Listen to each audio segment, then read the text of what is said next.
Ha, iar te-am păcălit. Ce? Filmez. Păi știu dacă filmezi, dar trebuia să mă păcălești? Cu ce? Ce e un autograf cu Marius Moga? Da, Marius Moga. Nu, era ceva de genul. Scaus.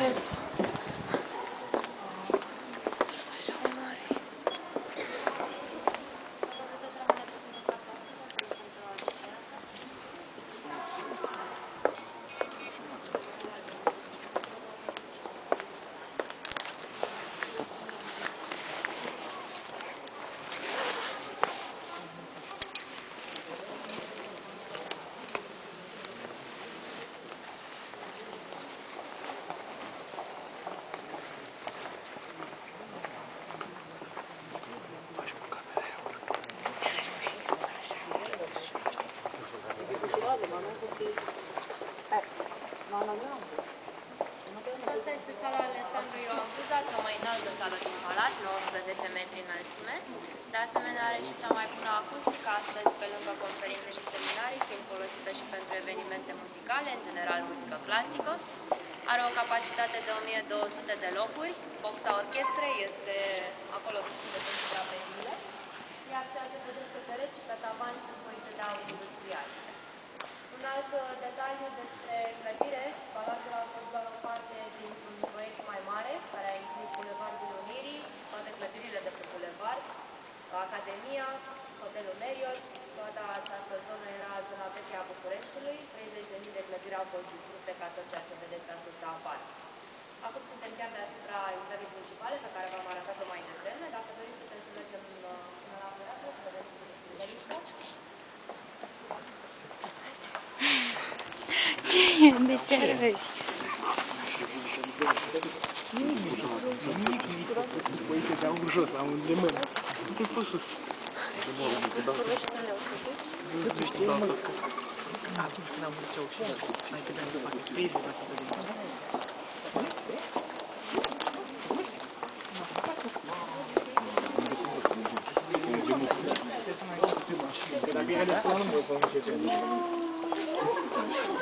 Sper că nu vă să Hai pe geamul celălalt. Păi, da, pana mea, Poate vrei să te uiți și tu. Păi vreau să mă uitați, să mă uit aici. Uite, mai e un geam. Acolo vrei să te uiți? Uite-te pe aici. Îți facem un geam să zicem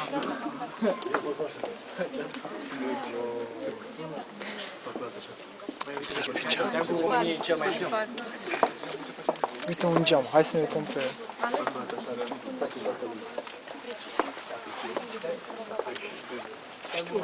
Este cel mai drept. Deci, nu, ca s-a adus-o nouă, nu e. Și îți place ce vezi pe geam? Ușa. Îți place? Da, extraordinar. În România este cel mai drept, Mirea, cel mai fain. Dar îmi place să locuiesc aici.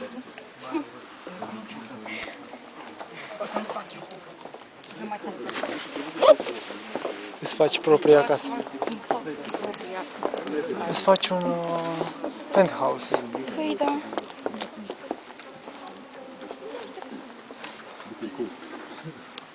Vezi cu acustic, cu acustic.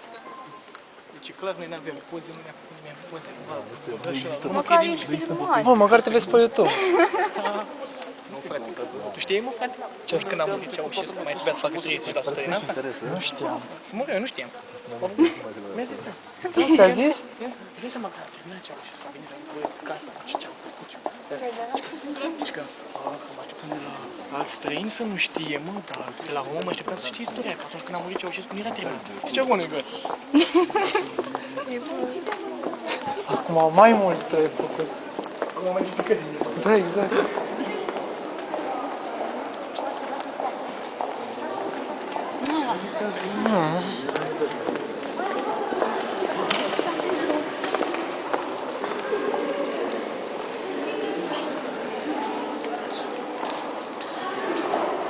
Poate filmez fondul. Avem și niște fete lesbii.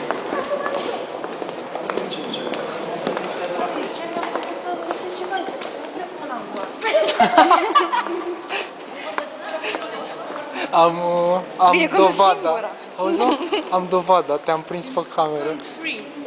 Man, Păi și contează dacă ești free sau nu. la buzunar. Ca să am zis și noi, merge cu ceva, cu cadă praf, ceva. Uite cablul ăsta. Nu, dar eu am anunțat de când ne-a anunțat proful că mergem aici, am zis piesă. Hai că tu nu te superi. Ce să mă supăr că ce? Că îți găsești un deputat sau un senator? Păi nu o să fiu eu până la urmă dacă nu găsesc. Dacă își găsește, te ține și pe Aha, da. Îți dai seama până mă uită. Hai cu frână. Mai trage și ea frâna de mână din când în când și... Bă, nu zic nimic asta de mână.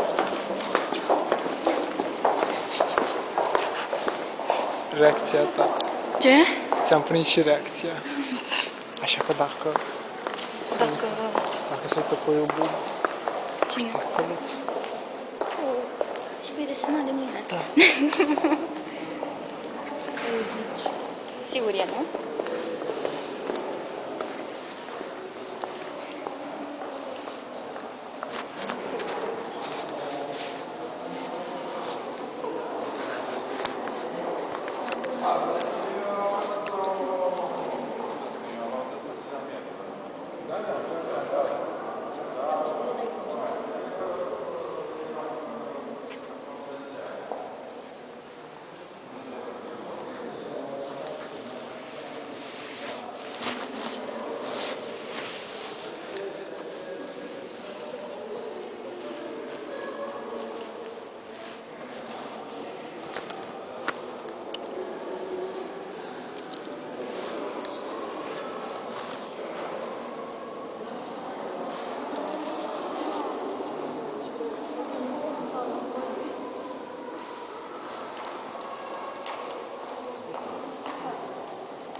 Acesta este sfârșitul turului pe care ați văzut aproape 3% din suprafața palatului. Vreau să vă mulțumesc pentru atenție, sper că v-a plăcut și să vă urez o zi bună în continuare. La revedere!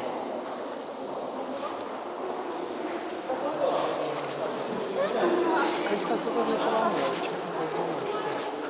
Ce? Poftim? Am zis că se uita la mine. Hai, lasă, hai, închide ăsta.